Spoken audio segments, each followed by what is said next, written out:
अस्सलाम वालेकुम, this is me एहसान अली नग्याल। और आज की वीडियो में मैं आपको बताऊंगा किस तरह से आप लोग जो है वो पेपर बैक फॉर्मेटिंग कर सकते हैं अमेज़ॉन के लिए, इनकम स्पार्क के लिए, लुल्लू के लिए और दूसरे वो ऑनलाइन जो पब्लिशिंग प्लेटफॉर्म्स हैं उनके ऊपर किस तरह से आप लोग जो है वो paper back print ready word formatting कर सकते हैं। मेरे पास जो है ये एक वर्ड फाइल है। मैंने इसकी जो है वो फॉर्मेटिंग करनी है 5.5 इंटू 8.5 साइज़ के अगेंस्ट। अच्छा, यहाँ पे आप लोग देख सकते हैं कि ये चैप्टर जो है मिडल से स्टार्ट हो रहा है। तो फॉर्मेटिंग का रूल ये होता है कि चैप्टर जो है वो स्टार्ट फ्रॉम पेज होना चाहिए। तो मैं यहाँ पे क्लिक करूँगा, कंट्रोल इंटर दबा के पेज ब्रेक लगाऊंगा। अच्छा, अभी मैं कंट्रोल सेट कर देता हूँ। अच्छा, मुझे फॉर्मेटिंग जो है वो कुछ इस तरह से करनी है कि जो यहाँ पे ऊपर जो है वो 3-4 स्पेस आनी चाहिए। अच्छा, ये मैंने वर्ड में ओपन किया हुआ है, तो आपने सिंपली इसके ऊपर क्लिक करना है, तो यहाँ से आपको स्पेस पता चल जाएंगी। तो फॉर्मेटिंग में जो मेन चीज़ है वो ये है कि आपने कंसिस्टेंट स्पेसेस रखनी है। फॉर एग्जांपल, ये मेरे पास एक सैम्पल है जिसके अंदर यहाँ पे आप लोग देख सकते हो ऊपर 3 स्पेसेस है। तो जब चैप्टर 2 आएगा वहाँ पे भी ऊपर 3 स्पेसेस ही होंगी। ठीक है, ये चैप्टर जो है वो सेंटर अलाइन है, तो यहाँ पे भी चैप्टर सेंटर अलाइन है। यहाँ पे नीचे जो स्पेसेस हैं इस तरह से यहाँ पे भी नीचे उतनी ही स्पेसेस हैं। अगर यहाँ पे इंडेंटेशन लगी हुई है तो यहाँ पे भी इंडेंटेशन लगी हुई है। इस तरह से जो है वो आपने जो फॉर्मेटिंग करनी है वो कंसिस्टेंट रखनी है। हर चैप्टर से पहले जो है वो आपने उतनी ही स्पेसेस देनी है जितनी कि आप लोग दे रहे हैं। इसी तरह से जो है वो आपने जो है वो पेजेस नंबर देख लें, स्टार्ट फ्रॉम फर्स्ट चैप्टर से जो है वो पेज नंबर स्टार्ट हो रहे हैं। ये चीज़ जो है वो आप लोग कैसे कर सकते हैं, तो चलें मिलके स्टार्ट करते हैं। सबसे पहले जो है वो मैं फर्स्ट पेज पे जाता हूँ। फर्स्ट पेज पे जाने के बाद यहाँ पे मैं कंट्रोल इंटर कर देता हूँ, क्योंकि ये टाइटल है आई थिंक। तो मैं इस टाइटल को जो है वो बड़ा कर देता हूँ। अच्छा, बड़ा करने से पहले अभी मैं इसको बड़ा नहीं कर रहा। सबसे पहले जो है वो मैं पेज ब्रेक जो मैंने लगाने हैं वो मैं लगा लेता हूँ। मुझे हर चैप्टर से जो है वो पहले एक पेज ब्रेक लगाना है, ताकि जो है वो ताकि हर चैप्टर जो है वो नेक्स्ट पेज से स्टार्ट हो। मैं हर चैप्टर से पहले जो है वो पेज ब्रेक लगाता हूँ।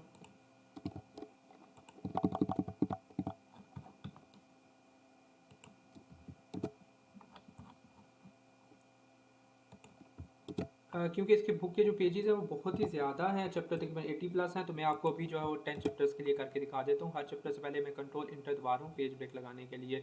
चैप्टर पे क्लिक करता हूँ, कंट्रोल इंटर दबाता हूँ, तो ये पेज ब्रेक लग जाता है। और इसके अलावा पेज ब्रेक यहाँ से भी आप लोग लगा सकते हैं, लेआउट और ब्रेक्स से लगा सकते हो। यहाँ पे मैं क्लिक कर रहा हूँ, लेआउट, ब्रेक्स और नेक्स्ट नहीं, लेआउट, ब्रेक्स और पेज ब्रेक, यस। और शॉर्टकट कमांड है कंट्रोल इंटर, चैप्टर से पहले क्लिक करके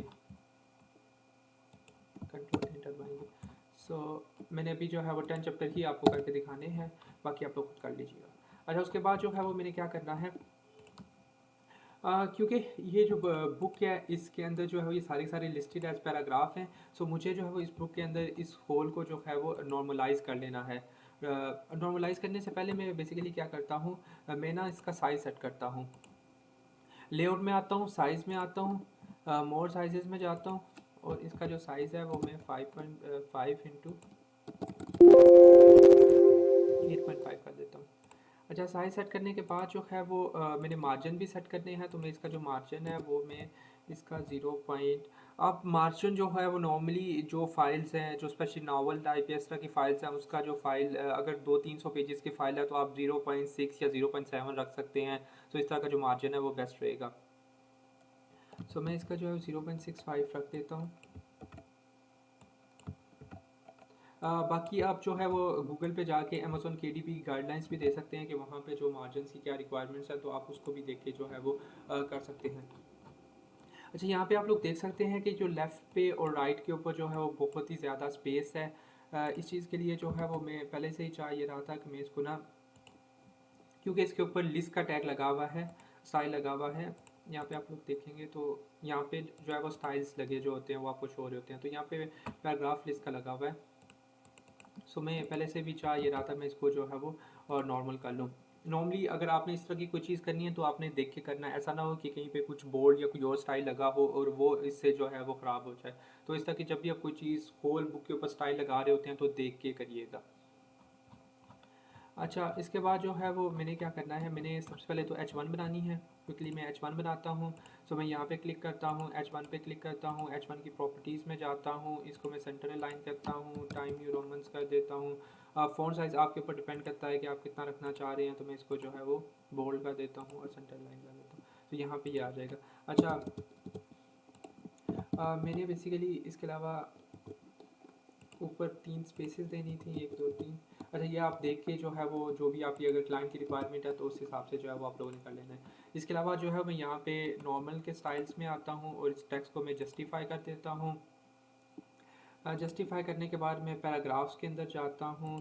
पैराग्राफ में जाने के बाद जो है वो मुझे इसमें कुछ इंडेंटेशन देनी है। मैं इसको इंडेंटेशन 0.1 की दे के चेक करता हूँ कितनी आती है। मुझे फर्स्ट लाइन इंडेंटेशन करनी है, सो मैं यहाँ पे ओके करके ओके करता हूँ।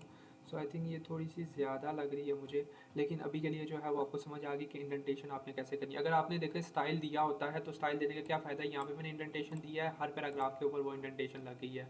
एक को मैंने जस्टिफाई किया है तो हर जगह पे वो पैराग्राफ जस्टिफाई हुआ है। इस तरह से मुझे चैप्टर 2 को जो है वो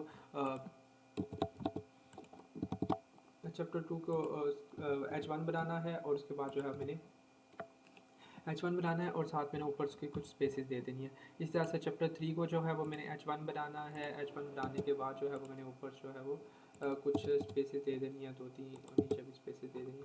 इस तरह से जो है वो आप लोग चैप्टर 4 को करेंगे।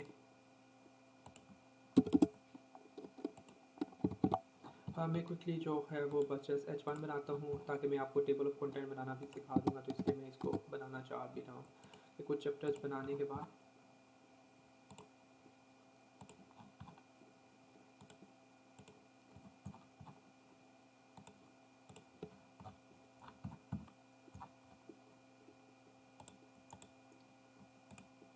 हाँ, ये चीज़ होगी। अच्छा, इसके बाद जो है वो मैंने जो है वो इस तरह का स्टाइल उठा के इस बुक से जो है वो उठा के लाना है। अगर आप इस तरह का स्टाइल लाना चाह रहे हैं तो आप कहाँ से ला सकते हैं। मैं यहाँ पे इस पर क्लिक करता हूँ और यहाँ से मैं सेंटर लाइन कर लेता हूँ, तो ये सेंटर लाइन हो जाएगा। तो इस तरह से इसकी खूबसूरत सी लुक नज़र आएगी। अच्छा, मुझे यहाँ पे भी उस स्पेसेस को कंसिस्टेंट करना है। फॉर्मेटिंग में आपने हर चीज़ को कंसिस्टेंट करना है, इक्वल स्पेसेस देनी है। इक्वल स्पेसेस का मतलब यह होता है, इक्वल स्पेसेस का मतलब यह है यहाँ और यहाँ के दरमियान ऐसा ना हो कि यहाँ पे स्पेस हो और यहाँ पे स्पेस ना हो। फॉर एग्जांपल यहाँ पे यू हो और यहाँ से जो है यहाँ पे स्पेस ना हो, तो आपने कंसिस्टेंट फॉर्मेटिंग करनी है। तो यहाँ पे मैं जो है वो इसको जो है वो अगेन सेंटर अलाइन कर देता हूँ। यहाँ पे मैं इंटर करके सेंटर अलाइन कर देता हूँ। अगर आप लोग इस तरह का स्टाइल लाना चाह रहे हैं तो आपने सिंपली जो है वो गूगल पे जाके लिखना है पैराग्राफ डिवाइडर,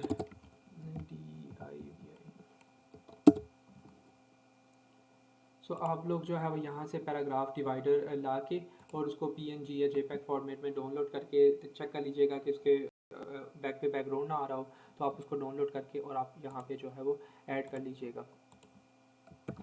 मैं क्विकली बस इस पर आप टाइम नहीं स्पेंड कर रहा मज़ीद। अब मैं आपको जो चीज़ सिखाना चाह रहा हूँ वो ये है कि आपने जो पेज नंबर है वो कैसे स्टार्ट करने हैं। अच्छा, मैं यहाँ से जो है वो टॉप से जो हेडर के ऊपर से पेज नंबर रिमूव करता हूँ। पेज नंबर डालने से पहले अगर तो आपके क्लाइंट की रिक्वायरमेंट है या अपनी बुक है एंड उसमें ये रिक्वायरमेंट है कि आपके जो पेज नंबर है वो चैप्टर 1 से स्टार्ट हो रहे हो, तो आपने क्या करना है, आपने सिंपली लेआउट में जाना है, लेआउट में जाना है, ब्रेक पे क्लिक करना है, नेक्स्ट पे क्लिक कर देना है। यहाँ पे मैं बैक स्पेस पे क्लिक करता हूँ और उसके बाद यहाँ पे मैं जो है वो चैप्टर 1 के फुटर पे क्लिक करता हूँ। फुटर पे क्लिक करने के बाद लिंक टू प्रीवियस को अनलिंक करता हूँ, पेज नंबर पे जाता हूँ। पेज नंबर पे जाने के बाद जो है वो मैं यहाँ पे पेज नंबर्स पे क्लिक करने के बाद फिर मैं फॉर्मेट पे जाऊँगा। फॉर्मेट पे जाने के बाद जो है वो मैं यहाँ पे स्टार्ट एट 1, तो यहाँ से आप देखेंगे जो मेरे पेज नंबर्स हैं वो 1 से स्टार्ट हो रहे हैं। अब हो क्या रहा है, हो ये रहा है कि मैंने यहाँ पे पहले सेक्शन ब्रेक डाला है। सेक्शन ब्रेक के बाद जो है वो मैंने फुटर पे क्लिक करके अनलिंक किया है। अनलिंक करने के बाद फिर मैं पेज नंबर पे गया हूँ, बॉटम पे गया हूँ, पेज इंसर्ट किया है। इंसर्ट करने के बाद फिर मैं पेज फॉर्मेट पे गया हूँ और यहाँ पे मैंने क्लिक करके 1 पे क्लिक किया ताकि जो मेरे पेज नंबर है वो 1 से स्टार्ट हो। यहाँ से आप लोग करना चाह रहे हैं, ABC करना चाह रहे हैं या रोमन करना चाह रहे हैं, वो भी चीज़ आप लोग कर सकते हैं। सो आप लोग जो है वो पेज नंबर की प्रॉपर्टीज़ को एक्सप्लोर कर लीजिए। अच्छा, यहाँ पे इंपॉर्टेंट चीज़ जो अभी मैं बताना चाह रहा हूँ आपको वो ये है कि हम लोगों ने टेबल ऑफ कंटेंट कैसे, क्लिकेबल टेबल ऑफ कंटेंट कैसे बनाना है। यहाँ पे मैं सिंपली क्लिक करता हूँ और यहाँ पे मुझे यहाँ पे टेबल ऑफ कंटेंट की एक हेडिंग देनी है।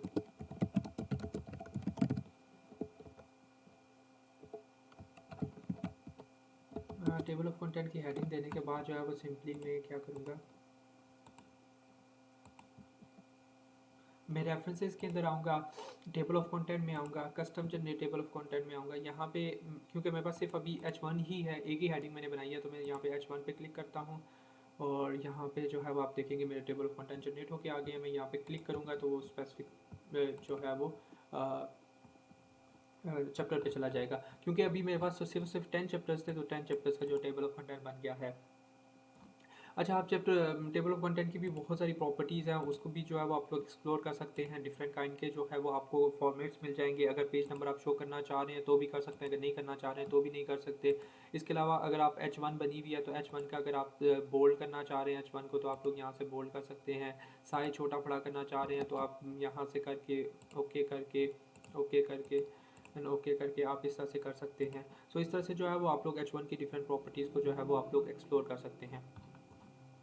अभी की वीडियो के अंदर तो मैंने जो है वो जस्ट इतना ही करना है कि आप लोगों को मैंने जो है वो क्या सिखाया इस वीडियो के अंदर, कि मैंने आपको जो है वो सबसे पहले इंपॉर्टेंट चीज़ बताई कि अगर कोई भी चैप्टर की जो मेन हेडिंग्स हैं उनको जो है वो फर्स्ट पेज या स्टार्ट फ्रॉम टॉप पेज से आपने स्टार्ट करना है, ठीक है। तो क्योंकि हर बुक के अंदर ऐसा ही होता है कि जो चैप्टर है वो नए पेज से स्टार्ट होता है। तो नए पेज से स्टार्ट करने के लिए आप लोगों ने पेज ब्रेक डालने हैं। पेज ब्रेक डालने के बाद फिर मैंने आपको जो है वो साइज सेट करना बताया है। साइज सेट करने के बाद जो है वो मैंने आपको जो पैराग्राफ का टेक्स्ट है उसको आपने नॉर्मल करना है। नॉर्मल करने के बाद फिर आप जो है वो उसका अगर उसको आप जस्टिफाई करना चाह रहे हैं तो आप जस्टिफाई करेंगे। उसके बाद मैंने आपको H1 बनाना सिखाई। H1 बनाने की तरह ही अगर आप लोगों ने H2 बनानी है, तो अगर फॉर एग्जांपल आपके पास सब हेडिंग्स है, तो फॉर एग्जांपल ये सब हेडिंग है, तो आपने यहाँ पे क्लिक करना है। यहाँ पे क्लिक करेंगे तो ये आपकी सब हेडिंग बन गई है। अब सब हेडिंग बनने के बाद जो है वो अगर आप लोग टेबल ऑफ कंटेंट में आएंगे, टेबल ऑफ कंटेंट में आने के बाद यहाँ पे मैं 2 पे क्लिक करता हूँ।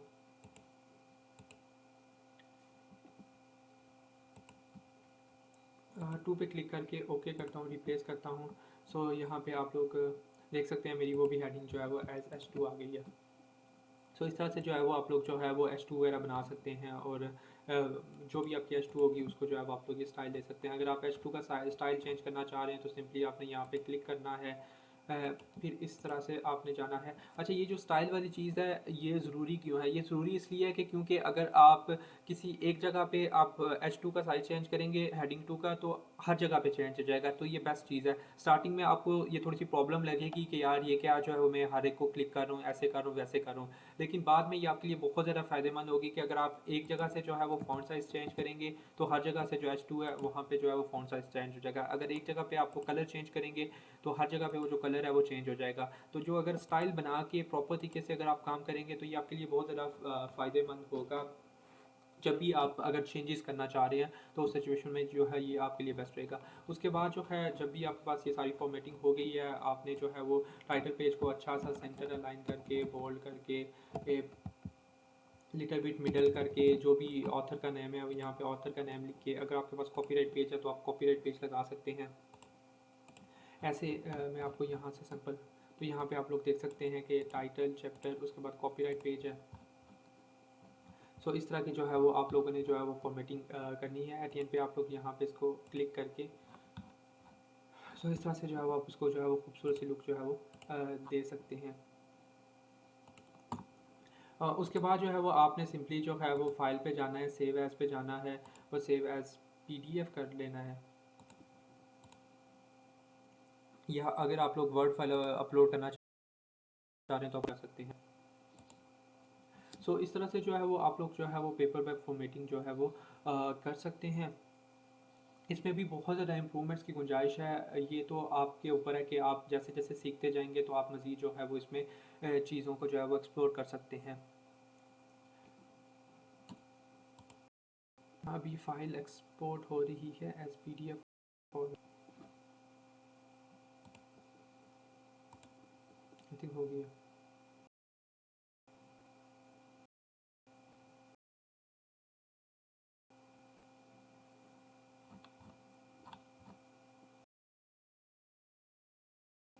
जो है वो मैंने जो चैप्टर्स की हेडिंग डाली थी, इसके अलावा यहाँ पे जो है वो मैंने ये डिवाइडर हेडर डालने के बाद जो है वो ये मैंने इंडेंटेशन और page numbering start from first page से की थी।